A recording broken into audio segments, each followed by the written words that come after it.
Aan Saputra. Nama ini begitu familiar bagi masyarakat Bima dan Dompu. Nama yang tersohor berkat karya dan dedikasinya pada dunia seni dan budaya Bima. Pria yang lahir di Desa Raioi, Kecamatan Sape, Kabupaten Bima pada tanggal 20 Februari 1970 ini tidak bisa dipisahkan dengan perkembangan seni dan budaya Bima, terutama seni musik dan peran. Di bidang musik, pria yang bernama asli Adhar ini telah melahirkan 6 album lagu daerah Bima, dan yang paling fenomenal hingga sekarang adalah album Morikese. Ini adalah album lagu daerah Bima pertama yang disertai video klip. Dalam album berformat VCD ini, Aan Saputra tidak lupa mengeksplor instrumen-instrumen khas Bima yang kental. Demikian juga dengan video klipnya yang seluruhnya menggambarkan pesona Bima. Lagu Morikese dari album pertamanya ini begitu membekas hingga sekarang. Padahal sudah hampir 20 tahun tercipta. Terakhir lagu ini kembali booming setelah dinyanyikan oleh Deven, kontestan asal Lombok pada Top 10 Indonesian Idol Junior 2018 lalu.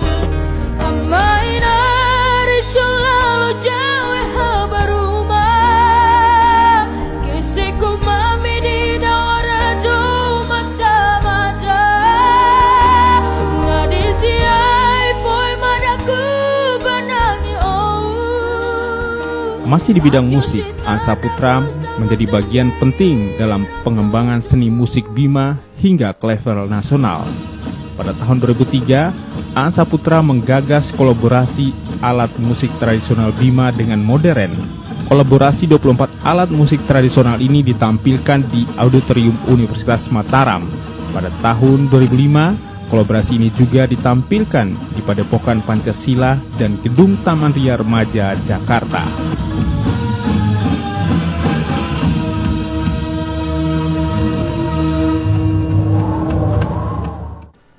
Tidak hanya di seni musik, dengan pementasan drama yang menggali kearifan lokal Bima, Aan Saputra selalu menjadi bagian pada event-event besar di Bima.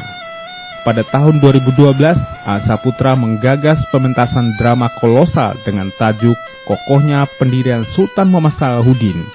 Pementasan untuk promosi Sultan Muhammad Salahuddin untuk ditetapkan sebagai pahlawan nasional ini, Aan Saputra menjadi penulis skenario sekaligus menyutradarinya.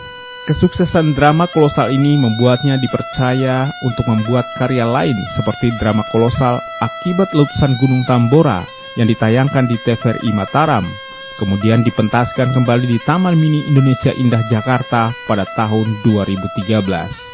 Pada tahun 2017 lalu kembali dipercaya oleh pemerintah Kabupaten Bima untuk pementasan kolosal yang melibatkan 1.000 siswa se-Kabupaten Bima pada pembukaan MTQ tingkat Provinsi Nusa Tenggara Barat.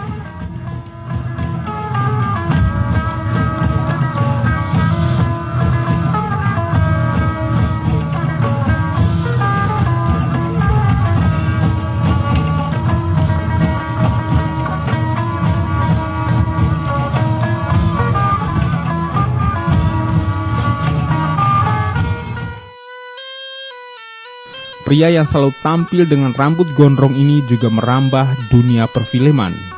Bersama Bima TV, Aan Saputra mengawali debutnya sebagai penulis skenario sekaligus sutradara, yaitu film Morikese yang terinspirasi dari lagu Morikese karyanya sendiri. Yang terbaru pada tahun 2019 sebagai penulis skenario film Lahila Donggo, film produksi Bapeda Kabupaten Bima bersama Meci Dana Production.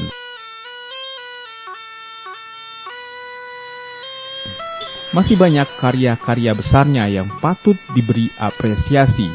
Dan atas karya dan dedikasinya pada kebudayaan Bima, Aan Saputra mendapatkan sejumlah penghargaan, antara lain 2 penghargaan dari Bupati Bima, yaitu sebagai pelopor pelestari kesenian tradisional teladan pada tahun 2005 dan Cultural Awards pada tahun 2007. Hingga kini, Aan Saputra masih berkarya dan memberi sumbangsi pada pelestarian maupun pengembangan kesenian dan budaya Bima. Sungguh dedikasi yang tanpa batas.